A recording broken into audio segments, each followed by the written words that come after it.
Bom dia, público que nos escutam, bom dia, Câmara dos Vereadores de Limoeiro do Norte. Mais uma vez, nessa quinta-feira, nessa tribuna, nessa respeitável tribuna, trazendo ações do nosso mandato. Parabéns, Valdir, pela condução dos trabalhos, mais uma vez, presidindo. A minha saudação aos que compõem todo o corpo administrativo dessa casa, público aqui presente, cidadãos limoeirenses que nos escutam. Eu fiquei observando, no começo da sessão, a senhora Neila, que veio tratar sobre fibromialgia aqui, e algumas menções sobre o pronunciamento dela, e de fato não foi o esperado, talvez pelo condicionamento, talvez pelas posturas, muitas vezes repetidas, que assistimos aqui.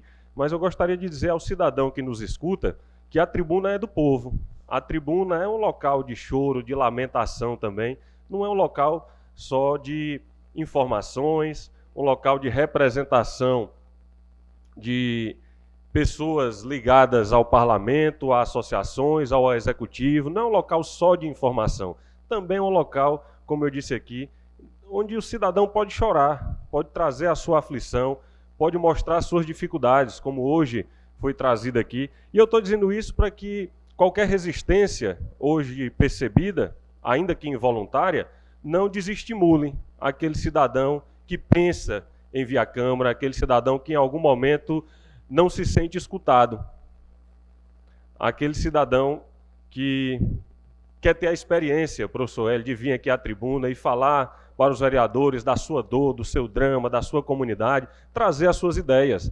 Nós, apesar de ocuparmos os assentos aqui do parlamento, nós não dominamos as melhores ideias, ainda que tenhamos algumas, elas podem ser aperfeiçoadas. Então aqui o meu convite para que cada cidadão possa perceber o valor da tribuna livre e compreender ela de forma muito pessoal. Ela está aqui muitas vezes representando uma dor própria, e o nosso dever de acolher, de fazer com que essa voz seja transmitida, a todos os outros limoeirenses que nos escutam.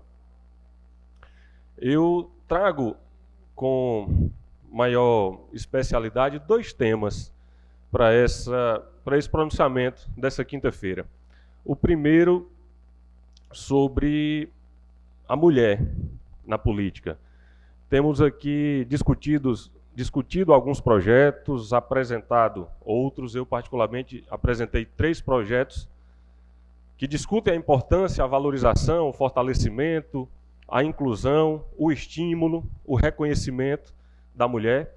E um deles trata do Dia Municipal da Mulher na Política, 24 de fevereiro, o dia em que elas conseguiram direito ao voto. Amanhã, 24 de fevereiro, é o nosso terceiro aniversário desta lei.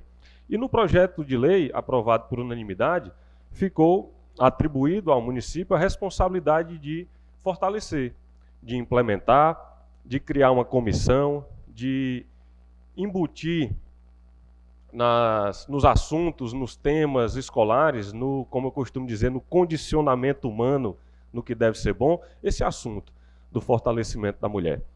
E, tristemente, eu trago esse assunto aqui à tribuna, porque é o terceiro aniversário, professor, surpreendentemente, sem nada ser feito. Nada ser feito. Temos cidadãs de Limoeiro que passaram pelo Executivo, passaram e passam pelo Legislativo pelo Legislativo Municipal, e sempre que se liga câmeras e microfones, as pessoas falam em estimular, em desenvolver. O professor trouxe há 2 semanas um projeto que trata sobre a Galeria Lilás, que tem também esse condão de fortalecimento e de reconhecimento.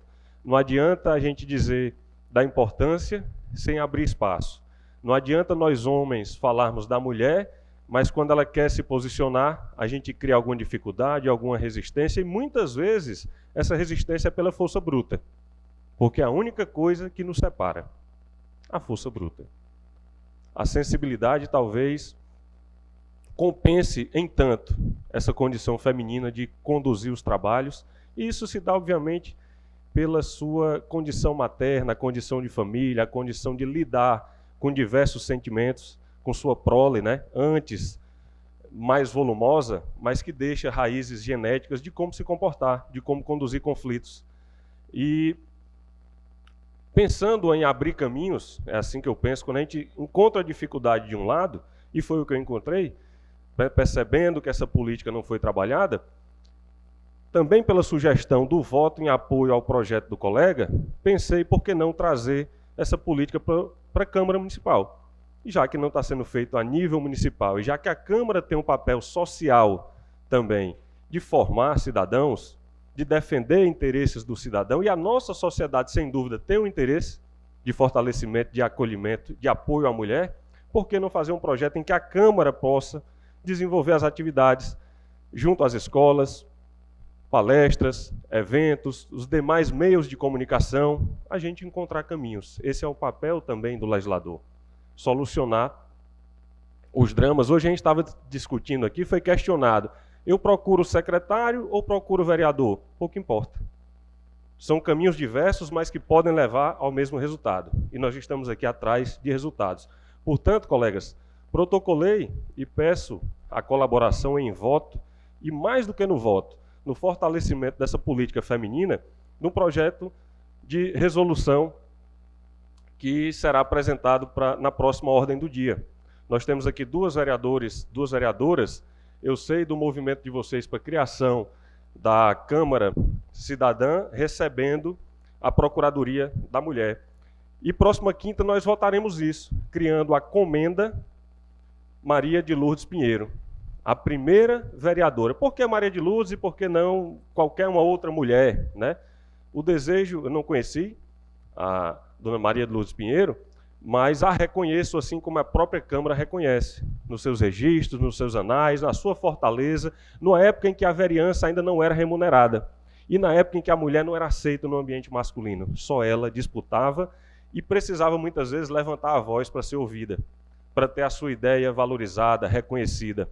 Chegou a ocupar a mesa diretora, vice-presidente, e dizem, né, quem conheceu, que chegaria à presidência, não fosse a ditadura militar e a cassação de diversos mandatos também aqui na nossa cidade. Então fica esse pedido a vocês para que possam analisar o projeto, mas mais do que analisar e votar, discutir junto com a Galeria Lilás os eventos ao longo do ano.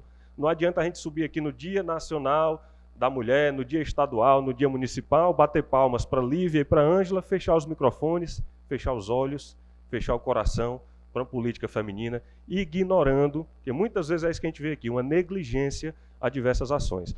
Pois não, vereadora Lívia? Bom dia, meu colega vereador George, todos aqui presentes. É muito importante, vereador, a sua fala, porque eu e a vereadora Ângela, nós estamos montando a nossa programação já do mês de março, né, como alusão a todas as mulheres, e é isso o nosso intuito, né, interagir, trazer a população, trazer as mulheres, né, para vir para a Câmara. A inauguração da Procuradoria Especial da Mulher já tem data, né, nós já estamos aí articulando, vai ser um marco dentro da Câmara Municipal de Limoeiro, para a sociedade, para as mulheres. Então, nós estamos assim em conexão, né? Quero parabenizar Vossa Excelência pela discussão e dizer que eu e Ângela estamos, né, aqui aptas para que a gente possa, junto com você, que também tem puxado essa bandeira, que também tem valorizado, o professor Hélio também, né? Você nos trouxe aqui essa história dessa mulher, que foi a primeira vereadora mulher desta casa, e isso nos orgulha muito. Porque Ângela sempre falou, né, Anjinha? Nós não somos vereadoras, nós estamos como vereadoras. E outras vereadoras vão vir também, então a gente quer também deixar a nossa marca. Parabéns pela fala hoje, viu? Obrigado, Lívia. E fazendo a conexão com a sua fala e com a sua disposição em trabalhar pela mulher, eu lhe faço um convite mais uma vez. Eu tenho falado quase que numa voz uníssona aqui nessa casa sobre a reabertura do CRAM, Centro de Referência de Apoio à Mulher. Foi fechado, Hélio. 3 anos, terceiro ano que eu cobro a reabertura do CRAM. Aí alguém vai falar de novo, como mandaram alguém aqui também na Tribuna Livre, né, como informativo, e eu acho isso muito mais pejorativo o uso na tribuna nessa finalidade de fazer propaganda. Como se o CREAS atendesse toda a necessidade da mulher, como o CRAM fazia. E falo isso aqui repetidamente, seguramente do que eu estou dizendo, depois de conversar com técnicos do Estado sobre a importância do equipamento, sobre as separações. Por isso, Lívia, mais uma vez o convite para fazer coro nisso também. A gente precisa que esse equipamento seja reaberto. E lhe digo mais, tem pessoas, professor, que surpreendentemente diz, não, nós estamos brigando, né, nós não vamos reabrir o CRAM porque o CREAS faz o serviço, mas nós estamos brigando para que venha uma delegacia da mulher. Veja só que contradição. Nós já temos uma delegacia aqui. Pelo mesmo raciocínio de não ter o CRAM porque tem o CREAS, eu não precisaria da delegacia da mulher. Não é verdade? São trabalhos específicos, muito mais ampliados, voltados para a mulher. É preciso ter os dois. É preciso que a gente oferte cada vez mais e melhor para a nossa população, que reabra o CRAM, portanto, e que venha a delegacia da mulher. Isso sim é defender o interesse da mulher. Não justificar o fechamento de uma coisa por outra que não sabe se nem se vem, quando vem, como vem, né? Porque a gente sabe muito bem dos custos de um aparelho desse e a gente não pode deixar a nossa população eternamente ou indefinidamente esperando enquanto os problemas são de hoje, são atuais. E o que me choca é que quando vemos alguém do ambiente mais aristocrata, né, mais elitizado, para que se compreenda melhor, ou até mesmo do meio político, sofrendo qualquer violência contra a mulher, esses microfones aqui molham de saliva, para ser mais delicado, né, em defesa dessa pessoa, e não da mulher, ou dessas pessoas, mas da mulher que é assassinada, que é apedrejada, que é aprisionada, não se fala. Por quê? Existiam mais de 3 centenas de famílias acompanhadas no CRAM, pelo CRAM. Aí a pergunta não fica para mim, não sou eu que vou responder, mas pergunte aos familiares se o serviço é o mesmo, se a contentação é a mesma, se a satisfação é a mesma. Eu trouxe 2 requerimentos falando sobre pavimentação.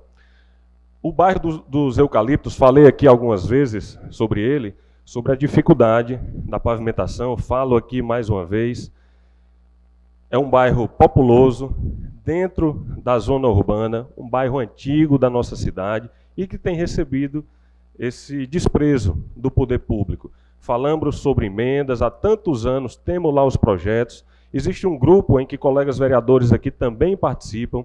Eu coloquei como sugestão, Zé Neto, eu sei que você visita, eu sei que você cobra, que é um batalhador por aquela pavimentação, uma sugestão de que somássemos força para destinar emendas que conseguimos com os deputados federais para que consigamos fazer, já que o numerário destinado a mim sozinho não é suficiente. Eu não estou lá atrás de voto, eu sei que não vou dominar qualquer bairro, qualquer rua, muito menos com pavimentação, mas é um respeito à nossa cidade, é um respeito a uma área completamente urbanizada, mas que não tem a sua devida infraestrutura. Há décadas, né, a gente tem, há 20 anos pelo menos, já bem habitado, um bairro que merece todo o respeito, e a pavimentação está lá, as lamas, né, aos atropelos. Passei ontem à noite lá na chuva, todos nós conhecemos, né, mas quem quiser experimentar em dias chuvosos, essa é a época, né? Fica aqui a nossa cobrança mais uma vez. Sobre a fala do colega Heraldo agora há pouco, do calçamento dos eucaliptos, não é nem um seguro, é uma garantia legal da construção civil. Toda construção civil tem uma garantia de 5 anos. As empresas vêm para cá, cobram caro no metro quadrado, licitam, a gente sabe como é que acontece, fazem a pavimentação, mas não fazem a manutenção. Calçamento novo, estourando de todo jeito. E não tem outra coisa a dizer, é serviço mal feito. E pior do que o serviço mal feito é não ter fiscalização. É ter que contratar uma coisa que já foi paga. Porque eu paguei por aquilo, vereador Zé Neto, pela sua obra, execução e a sua manutenção em 5 anos. Eu não preciso dizer a razão porque as manutenções são ocorridas de outras formas, né? Os colegas muito bem compreendem. Inclusive, é dinheiro que podia servir, professor Hélio, para pavimentar outras ruas. Está sendo feita manutenção por empresas que deveriam fazer. A quem cabe a cobrança? E tem empresa que não cumpre o seu papel e ainda assim ganha uma nova licitação. Por quê? Porque também não são cumpridas as exigências contratuais, inclusive o dever do contratante de fiscalizar, de notificar, de rescindir, de impedir, inclusive, que uma empresa que contrata com o poder público possa contratar novamente, tendo em vista que não cumpriu com o contrato e nem com a sua função social, que é uma das funções da empresa, mesmo que seja particular, a sua função social. O terceiro assunto, o carnaval, ou a falta dele, melhor dizendo. Limoeiro saía nos mais diversos noticiários como um dos maiores carnavais do interior do estado, perdendo apenas para algumas poucas cidades praianas, a nossa Aracati, também no Vale do Jaguaribe, cidade histórica, cidade de belas praias, de bela infraestrutura, mas que não deixa a desejar, a não ser pelo mar, a nossa Limoeiro do Norte.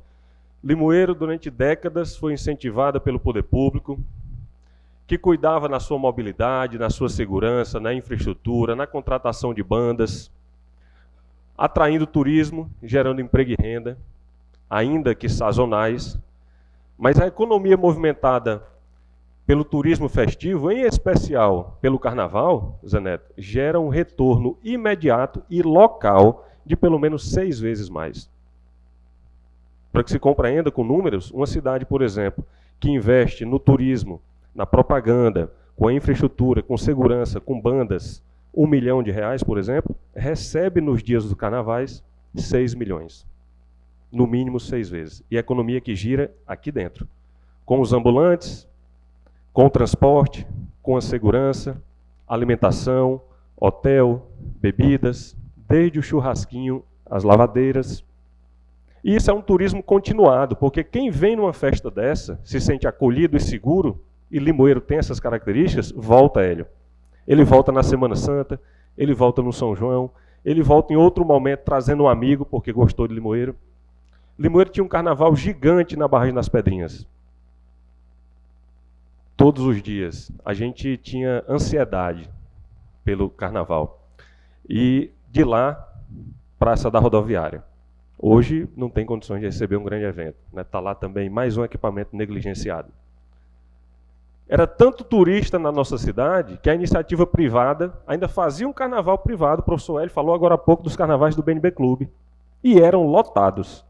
Depois da Barragem das Pedrinhas encerrar seus festejos, a praça encerrar seus festejos, ainda tinha gente pagando num carnaval privado. Economia, recurso. E eu vejo, não é dessa gestão, mas de muitas que passaram no nosso poder municipal, um desprezo com o nosso calendário, com a nossa identidade, com a nossa cultura. Cada gestão que chega quer montar a sua festa, inclusive mudando o nome de festas.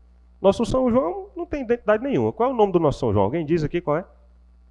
Porque todo prefeito acha que tem uma ideia melhor do que o outro e que a sua pessoa é maior do que a identidade do município.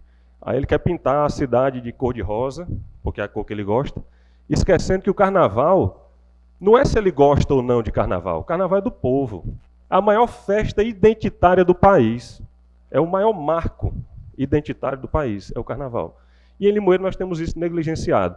E dizer que o que foi feito na praça é um respeito ao carnaval, na verdade eu tenho como insulto ao carnavalesco, eu tenho como insulto ao artista local. Porque o artista local não quer aquilo, não. O artista local não quer tocar só para comer, onde negociam e esmagam o contrato dele no menor número. Ele quer ganhar e ganhar bem também, assim como os outros. Porque esses eventos são sazonais, é aí onde você ganha mais. É aí onde você quer ter uma vitrine. Como é que você dá vitrine e respeita ao artista local? É colocando ele ao lado de um artista de renome. Essa é a atração. A atração não é local, não, porque nós vemos essa turma todo dia. E nós gostamos, valorizamos, reconhecemos, pagamos. Mas temos que reconhecer também que eles merecem mais. Uma estrutura maior, um salário maior, um colega de palco que dê vitrine, que projete ele para outros empresários, para outros palcos, para que ele não fique mendigando muitas vezes patrocínios diante do desprezo do poder público. Então, falar de carnaval como se tivesse sido feito é tanger a população para a aceitação do pouco. E Limoeiro não merece pouco, não. O exemplo do pouco é a buchada da Adélia. Nosso tradicional evento carnavalesco de rua, que todo ano choraminga, faz propaganda para tentar se manter vivo. Ou vocês não sabem, né? Quem foi que não ouviu aqui todo dezembro, janeiro, a peregrinação de pessoas fortes que querem manter essa cultura atrás de migalhas para que a buchada da Adélia sobreviva. E isso diante de tantas coisas que já faleceram aqui no nosso município, por conta de vaidades, por conta de interesses pessoais, de sobreposição, de inversão de valores, de quem não compreende que as marcas de uma boa gestão devem ficar, porque as pessoas passarão. Por isso a minha fala, e essa fala não é só sobre o carnaval, é sobre o nosso turismo religioso, é sobre o nosso São João, é sobre morros, Barragem das Pedrinhas, Cabeça Petra, sobre o NIT, sobre a Coluna da Hora, sobre todo o nosso equipamento, que é volteado por uma boa infraestrutura. O nosso teatro, muito obrigado, Zé Neto, está em ruínas, é perigoso até passar perto, né? É recuado, né? Mas aqui é a nossa fala, para que atentem para o descaso com muitos dos nossos equipamentos públicos, com o nosso turismo, a nossa economia, a nossa identidade, o nosso povo. Obrigado, bom trabalho a vocês.